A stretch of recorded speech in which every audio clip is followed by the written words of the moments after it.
So hi everyone and welcome back to my channel. My name is V. For today's video, I just wanted to make a quick video on just why Black Lives Matter. It's not up for debate in this video or on this channel, so if you are confused about like why I'm saying that, or you think that it's a debate that you want to have, like is the hashtag too racist, is it too political, do Black lives really matter, like is it something we should talk about, that part is not up for, we're not doing that today. Like it's a fact on this channel, Black lives matter. Next thing is that I just want to talk about why I'm feeling anger and why a lot of people who are Black and around the world and globally are feeling anger too. I'm not here to talk for anybody. I'm not saying this is what the entire community is saying and exactly what they all feel. We all have different takes on different things and different feelings and emotions, but today I'm talking about the overwhelming emotion that we've all been feeling for the past 3 days or 4 days. And yeah, just take it with a pinch of salt. Obviously I am my own voice and people might not agree with what I'm saying, but I'm just saying this is the general scope of what is going on. The Black Lives Matter hashtag is not something new. It didn't just break out in 2012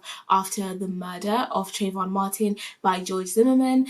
It didn't just break out then, like it's been happening. It's just that the hashtag was formulated then, but police brutality, just injustice and things like that have been happening way before that. And I think obviously historically we know that it feeds all the way back to the days of slavery. And if you're rolling your eyes and you think that, oh my god, here comes the slavery conversation again, you need to definitely click out this video, because like if you can't look in the mirror and understand that we all have a history, everybody has a past, and you can't erase it just because it's uncomfortable or difficult territory to talk about. Racism, it all feeds into that as well. So those are the first disclaimers I've got to make, because I know what everyone is like. People are going to come in the comments and talk about, oh my god, racism doesn't exist, racism is over, oh my god, what's she talking about? And I just need to let you know it exists, and if you are in denial about that, there's honestly a long discussion, a long difficult discussion you have to have with yourself. Like, why does the discussion of racism make you uncomfortable? Why is acknowledging that there is injustice at the hands of race, like why is all of that uncomfortable territory for you? Like, you've got to talk to yourself. And if what I'm saying right now offends you in the first minute of this video right now, I honestly do recommend that you click out. So as I said, the Black Lives Matter hashtag began in 2012 when a young boy, 17-year-old boy called Trayvon Martin, was walking and he was wearing a hoodie, and someone who was on neighborhood watch, who was a cop called George Zimmerman, decided that he felt threatened by the boy walking, so he followed him and then killed him, and then called it self-defense. And there was absolute outrage about that, naturally and understandably so. And then riots began happening in 2012, and they spread across America and across the world, truthfully, because I remember there were riots happening in London as well, as a reaction to the killing of the 17-year-old boy, who obviously we knew that it was because of the colour of his skin and what he was wearing. George Zimmerman specifically thought that that was reason enough to kill someone without really having grounds to, and not really having a reason to. And that alone, that incident alone, then highlighted a lot of other instances that have happened since 2012.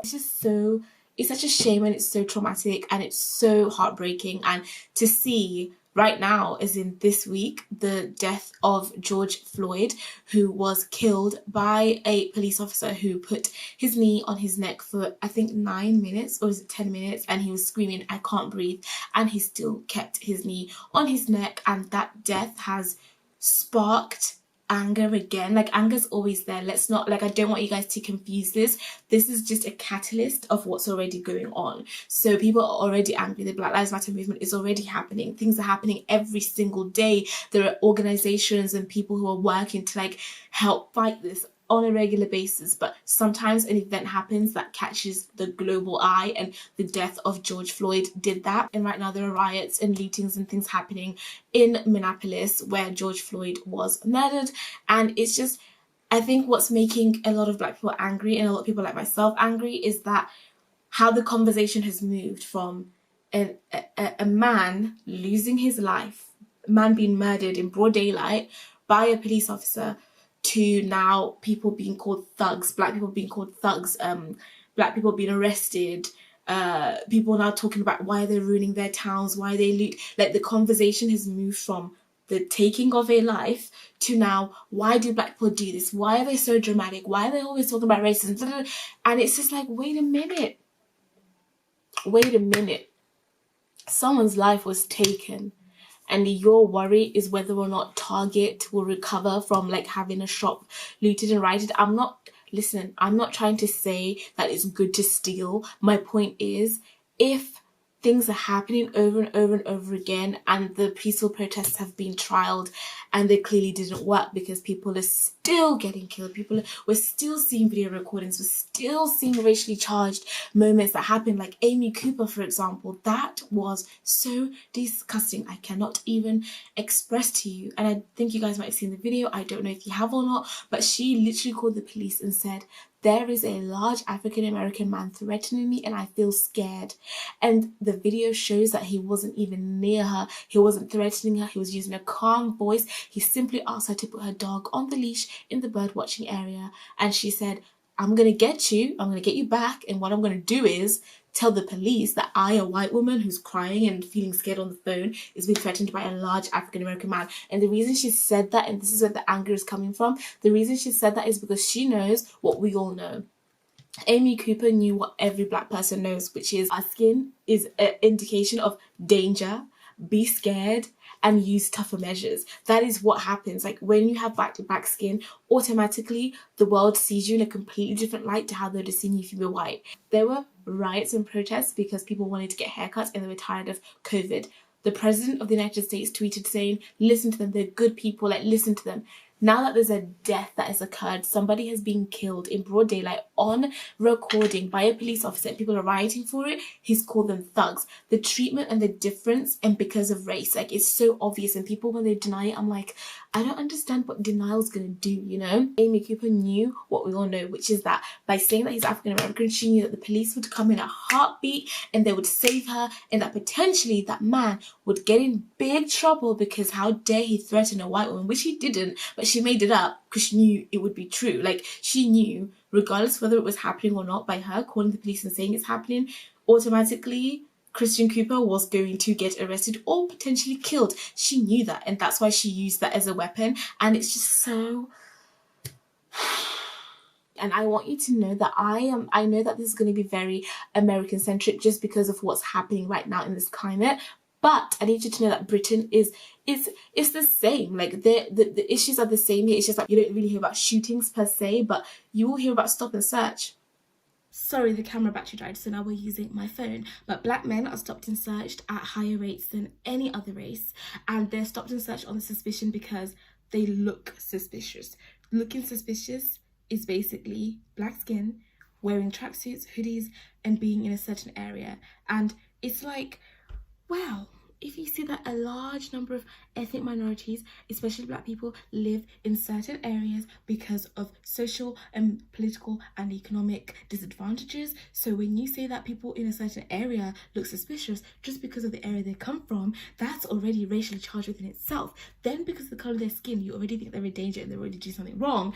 Then because of what they wear and how they speak, thugs. Like, it's just perplexing. Like, how do you not see that there's institutional racism? How do you not see that there is an academic disadvantage, that in the healthcare system black people are not believed as much? Like black women especially are told to be exaggerating, or that their pain is not real and they're not given adequate care that they need. How do you not see that academically, education, like everything in life has an element of race to it, and some of it is racially charged, and some of the disadvantages are literally based on just existing as a black person in this day and age. And I think every single black person that I know has always been told you have to work twice as hard to just get to the same place as someone who is different to you, different race to you, but might be mediocre. You need to work twice as hard, excel, and be exceptional just to be seen on the same level.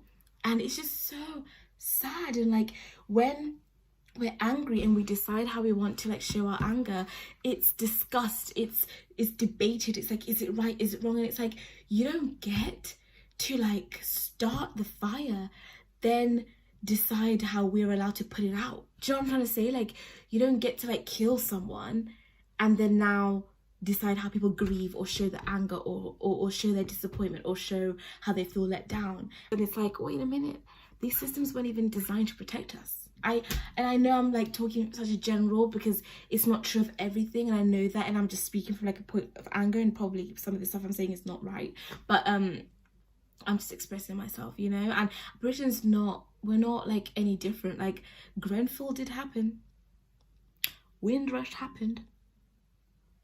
Stop and search rates. You know, there are things we've got to look at. Social mobility in Britain is not great. And if you think about even just the foundations of a lot of British wealth and where it was built from, imperialism, colonialism, slavery, like, let's not forget about the things that have built a lot of the systems that we tend to rely on. And even in the political sphere, we have just seen Diane Abbott get criticised, absolutely like crucified in the media for drinking a mojito on a tube. Meanwhile, the chief advisor to the Prime Minister literally broke lockdown rules during a global pandemic, the rules that he was at the forefront of implementing. You gotta start looking at these things. You've got to start wondering, like, why. People have got to constantly educate themselves. People have got to constantly make the effort to wake up every day and say, I am going to help dismantle the systems that have been put in place that cause injustice, cause unfairness, cause inequality. You've got to say, I want to be an ally and not be forced. Like, if what's happening does not enrage you, if what you're seeing in the media doesn't cause something inside you, it's just not there. I'm sorry, like, if seeing someone literally have someone put a knee on their neck until that person is saying, I cannot breathe, if that doesn't make you angry, I don't know what to say. All I want is for the right, for Black people to have the right to a life, the right to a voice, an opinion, the right to be seen and heard that doesn't cost them. I want the right that if our lives are taken, that we have the right to justice, and that the murderers and the people who committed the crimes don't get to just walk scot-free. And I know that a lot of this has consequences. There are economic, political, social. There are lots of consequences that come for Black people because there's a lot at stake. There's a lot more to lose. And it's such a shame because, like, right, you're seeing it right now. People have gone out to protest the death of someone in Minneapolis. And the president has literally said, when you start looting, we will start shooting. He has said, I will kill my citizens if you dare touch a shop. And it's like, do you not want to step back and understand why they're doing that? You know, like, that's what stresses me out, how the conversation shifts. And Will Smith literally said that racism is not getting worse, it's just getting filmed.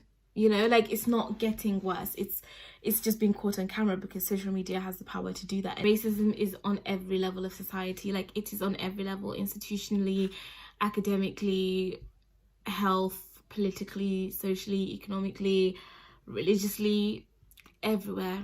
And it's tiring. Sometimes it's tiring. And things like being able to get arrested and not die, that should be a privilege that everybody has. Like, you should be able to get arrested, taken to court, taken to trial, imprisoned, like, whatever the consequences are by law, but you shouldn't be killed off the bat before you've even been taken in, before they've even told you what you did.